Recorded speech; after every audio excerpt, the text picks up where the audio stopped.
Water pulls away from water, leaving the smell of wet earth and salt water in the air. Light tears through the darkness, casting the first shadow. 2 is not the number of simple addition. It is the number of division, and the only mechanism God uses to establish the truth. The other goat remains alive. It feels the heavy, blood-stained hands of the high priest press down into its skull. The priest confesses the rebellion of the entire camp. And then, a man grabs the rope and leads the goat away from the camp, out into the scorching, empty wasteland, until it disappears over the horizon. 1 goat bleeds in the holy place. 1 goat vanishes in the desolate place. 1 pays the debt. 1 carries the memory of the dead away. The 2 goats are not a redundancy of ritual. They are a single act of salvation split in half, because 1 goat cannot carry both the justice of God and the removal of the shame. The theological weight is too massive. It requires a twin. It requires a duplicate witness, 1 to stay and 1 to go. But living in the space between 2 witnesses is exhausting. Standing between the 10 spies who see giants and the 2 who see grapes forces a crisis of faith. And eventually, humanity decides it no longer wants to carry the burden of the 2. We do not want the tension. We want to force the 2 back into a 1.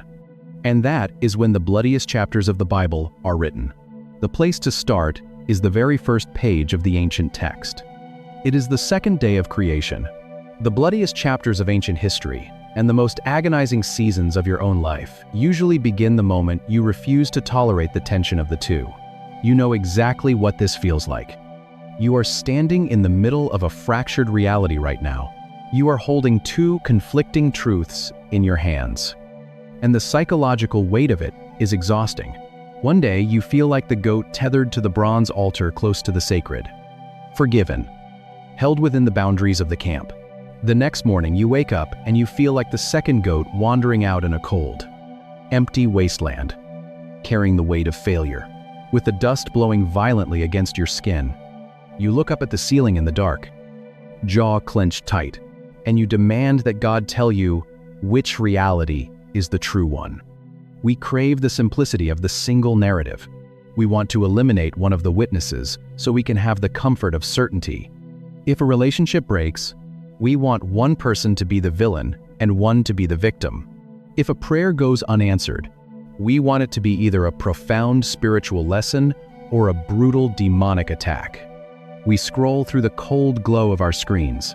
God is moving over a chaotic, formless ocean, but He does not build something entirely new.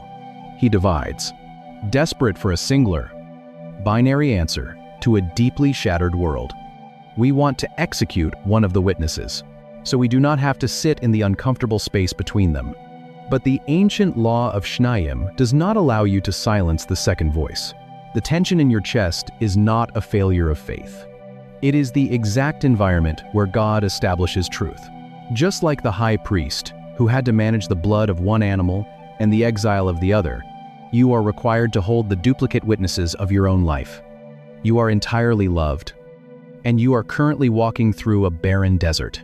You are held by a sovereign creator, and your body is physically aching from the reality of living in a broken system. The biblical imagination refuses to let you collapse these 2 truths into a single, simplistic cliché. When you try to force a complex reality into a single box, when you refuse to listen to the second witness because it contradicts the narrative you want to build, you are playing judge in a courtroom you do not own. You are demanding a unity that will not exist until the world is fully remade. God does not ask you to resolve the 2 goats. He splits the waters below from the waters above, tearing a massive, pressurized space in the middle so that life will have room to breathe. He asks you to let them both testify. But this requirement of 2 is not just a psychological survival mechanism for your darkest nights. It is the supreme legal standard of the cosmos. And when God decides, it is finally time to validate His own identity when heaven physically tears open and steps down onto the dirt of the earth to prove who is actually in charge. The divine legal system refuses to do it alone. 3 fishermen wake up on a high ridge in Galilee. The air is violently bright. The fabric of their rabbi's clothing flashes like white lightning against the dark rock. But the rabbi is not standing alone. Two figures materialize in the blinding light. Moses, Eliah. The fishermen are terrified. They offer to build tents, but they completely miss what is actually happening. This is not a reunion. This is a courtroom. Jesus is about to walk down the mountain and head toward Jerusalem to die. He is claiming to be the fulfillment of the entire biblical narrative. But under the ancient law of the Shnayim, his own isolated testimony is legally invalid. He cannot confirm his own identity. He needs the duplicate witness. Moses speaks for the law. Elijah speaks for the prophets. The two pillars of Israel's history stand in the dirt of the mountain to verify the identity of the Son. They are not a mystical hallucination. They are a supreme legal defense team. The firmament holds back the crush of the deep. But if you read the Hebrew text of Genesis 1, you will notice a glaring, uncomfortable omission. The timeline moves forward. The blood is spilled. The body is wrapped. It is Sunday morning. A heavy stone is rolled back. The air inside the cave smells of damp limestone, stale myrrh, and cold dust. Mary Magdalene leans into the shadow where the bruised corpse had been laid on the rock. She does not see one angel. She sees two. One sits at the head of the stone slab. One sits at the feet. Look at the geometry. It is an exact, physical replica of the Ark of the Covenant.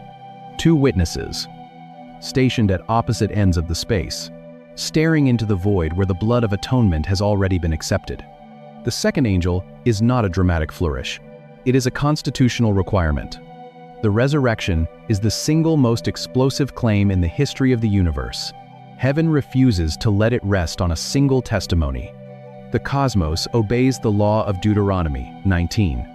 It dispatches two witnesses to confirm that the tomb is permanently empty. And 40 days later, it happens again. Jesus ascends into the clouds. The disciples are left staring at the empty sky, the wind blowing across the Mount of Olives. At the end of day 1, God looks at the light and says, "It is good." At the end of day 3, the dry land is good. Suddenly, the text says, two men stood by them in white robes. Two witnesses to confirm he is gone. Two witnesses to confirm he will return. Same number, same math, same legal standard. Heaven has done its job. The divine legal system has established the truth of the resurrection. But now, that truth has to leave Jerusalem. It has to walk out into the hostile, violent roads of the Roman Empire. And the rabbi refuses to let his students carry it alone. Look at the missionary strategy of the early church. When Jesus commissions the 72 to walk into the hostile villages of the ancient Near East, he strips them of almost everything. No extra tunic, no money bag, no heavy provisions to cushion the sting of an unpaved road. He demands absolute vulnerability. But there is one thing he explicitly refuses to let them travel without. He sends them out 2 by 2. We often read this as a polite gesture of pastoral care. We assume he paired them up for emotional support, or for physical safety, against the bandits that hid in the limestone caves along the Jericho Road. And while companionship is a psychological necessity, it completely misses the legal reality of what they were actually doing. They were not walking into towns to hand out philosophical advice. Day 4, Day 5, Day 6, the text beats like a rhythm. Good, good, very good. Day 2 is the only day. They were walking into village squares and declaring that a new king had taken the throne. If a single man walks into a settlement, covered in road dust, and makes a solitary claim about a resurrected rabbi, he is easily dismissed. He is a fanatic. He is a lone voice crying into the wind, easily silenced by the threat of violence or the sharp slam of a heavy wooden door. But the moment a second man stands beside him, the legal geometry of the space completely changes. The pairing of the disciples was not a travel strategy. It was a courtroom protocol. By arriving in pairs, they functioned as a walking, breathing fulfillment of Deuteronomy 19. They were a mobile testimony, an ironclad legal witness verifying that the kingdom of heaven had actually arrived. When they healed the sick, there were 2 sets of eyes to confirm the fever had broken. when they shook the dust off their sandals in protest of a village that refused to listen. There were two voices to carry the verdict back to the master. A single traveler is a rumor. A pair of witnesses is a reality that cannot be legally ignored.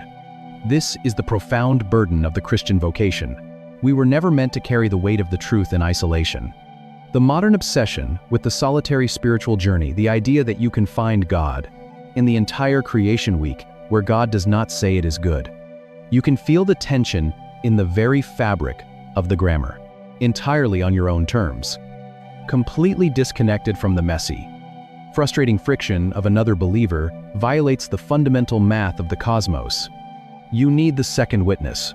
You need another voice to tell you the truth when your own mind is lying to you in the dark.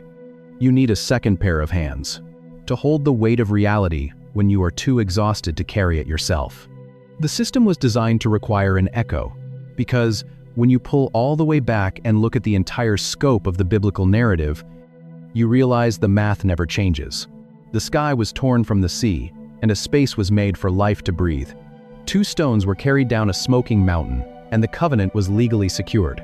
2 golden faces stared into the darkness of a tent, and the boundaries of mercy were established. 2 men saw grapes where 10 saw giants, and a new generation walked into the promise. 2 goats stood outside the camp, and justice and exile were split to save a nation. 2 prophets stepped onto a high ridge, and the identity of the king was verified in the light. 2 angels sat in an empty limestone cave, and the resurrection of the dead was proven to the cosmos. Why withhold the blessing? Because 2 is the moment. Original unity is broken. The sky is violently divided from the sea. Same number. Same legal standard. Same God. But maybe the part that stays with me most is the dust on the Jericho road. Not the towering gold of the cherubim. Not the cosmic scale of the creation week. But the fact that when Jesus sent his friends out into a hostile, violent empire, he refused to let them walk alone.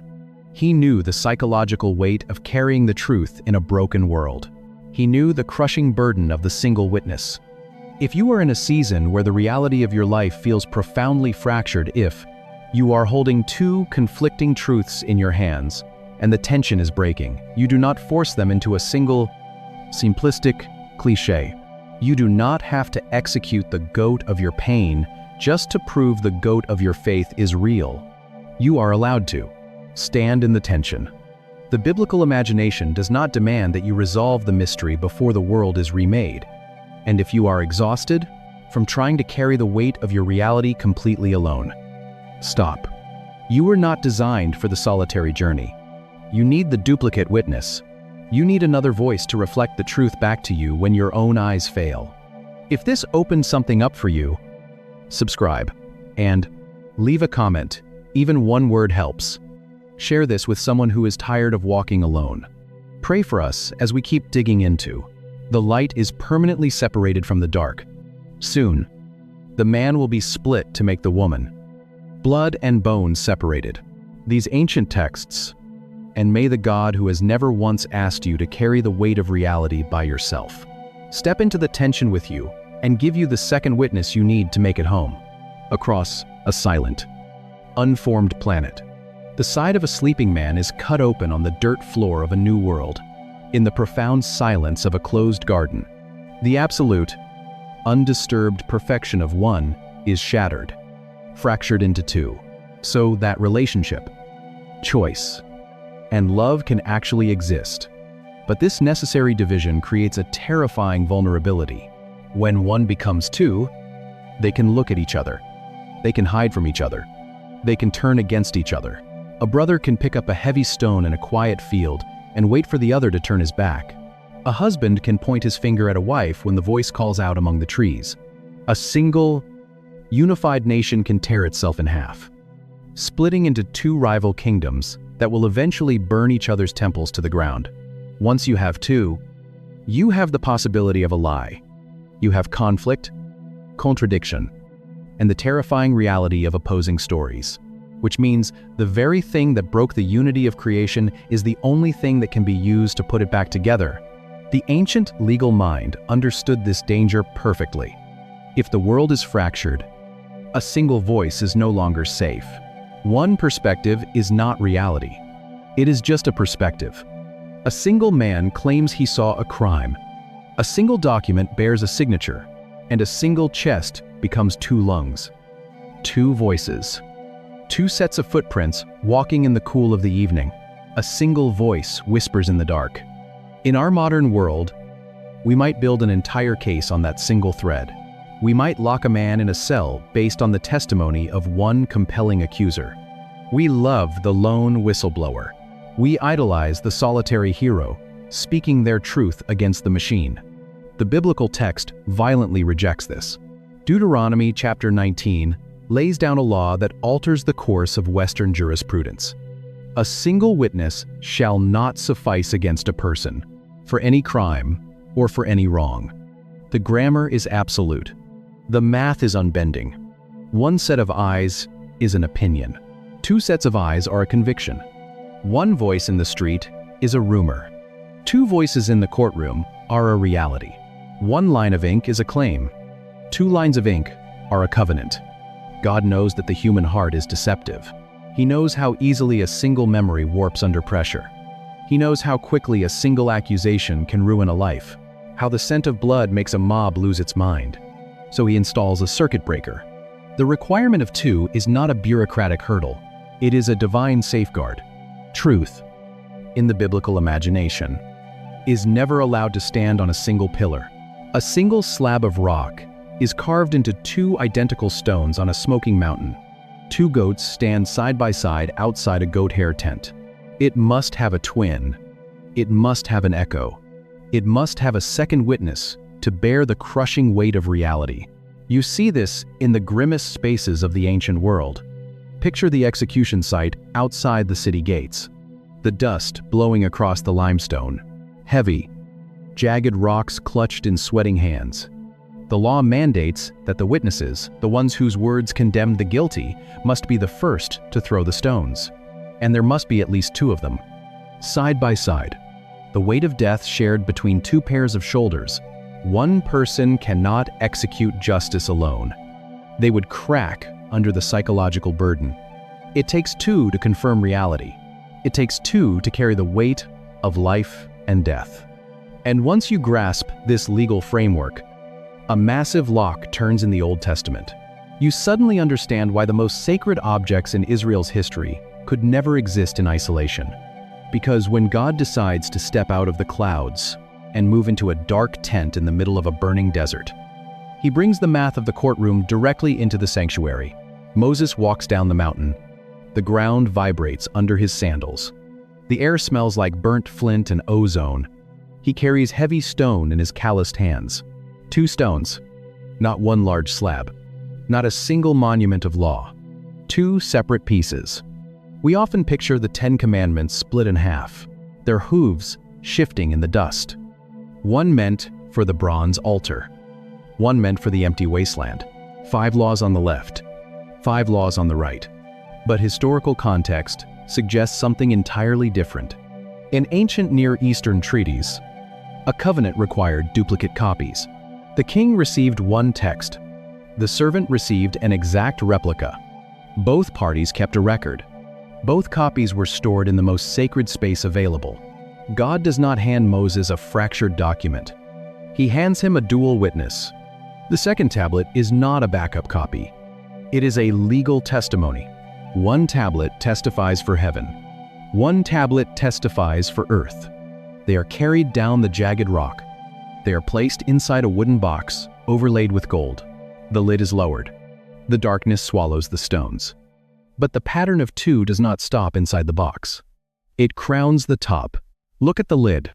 Look at the gold covering. Craftsmen beat the raw metal with heavy hammers. The sharp ringing echoes in the desert camp. A shape emerges from the solid slab. A winged creature faces inward. A cherub, but it does not stand alone.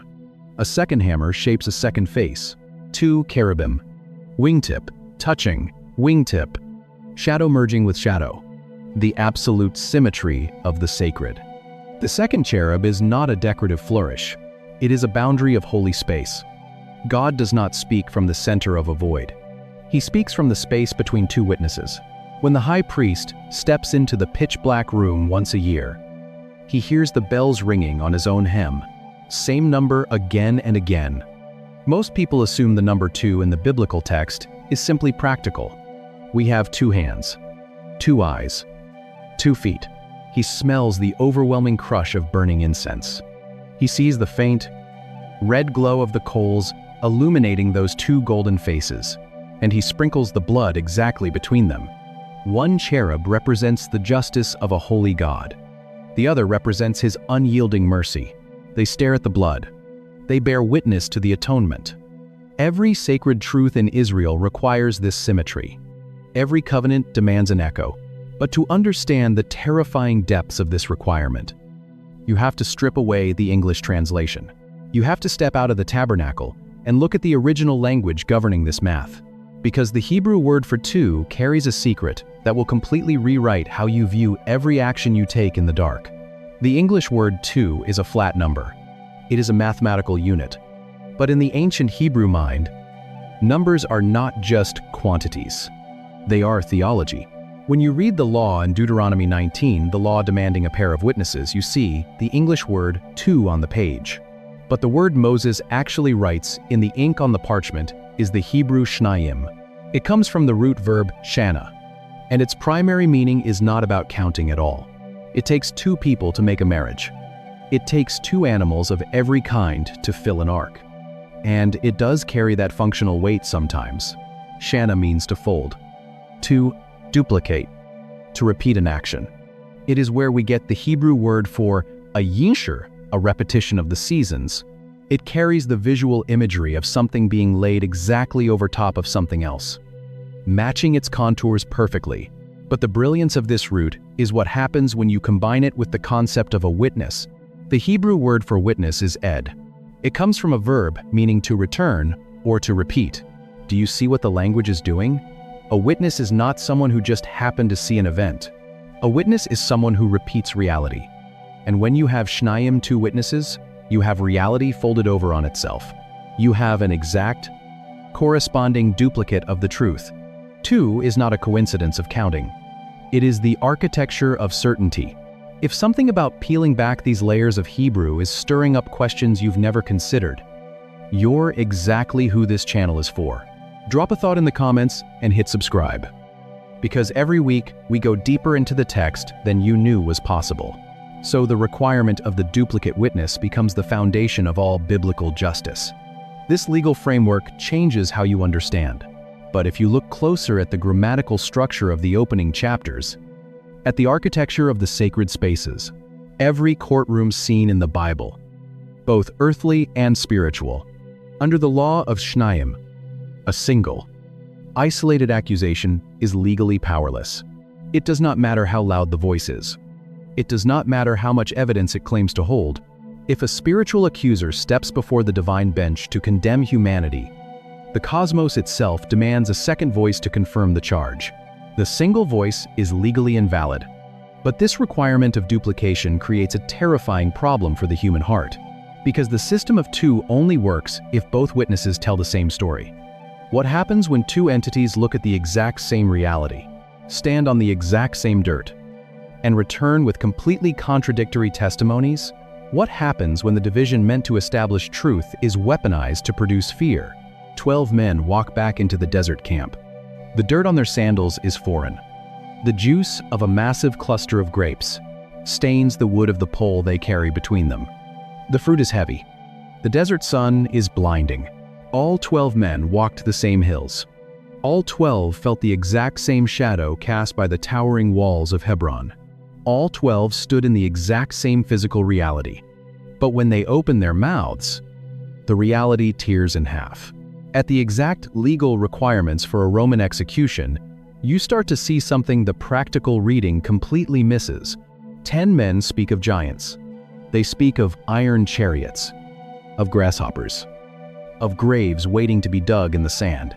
2 men, Joshua and Caleb, speak of bread, of promise, of a feast waiting to be consumed. The split report is not a difference of opinion. It is a fracture in perception. 2 realities standing side by side in the dust. demanding the nation choose which witness they will believe. And this agonizing tension, this weight of two identical objects holding completely different destinies, reaches its absolute peak at the door of the sacred tent. It is the Day of Atonement. The sky is white with heat. Two goats stand tethered near the bronze altar. According to Jewish tradition, they must be perfectly identical. Same height, same color, same value. You cannot tell them apart by looking at them. The high priest steps forward. The crowd is completely silent. He reaches into an urn and pulls out two lots, one in his right hand, one in his left. He places them on the heads of the animals.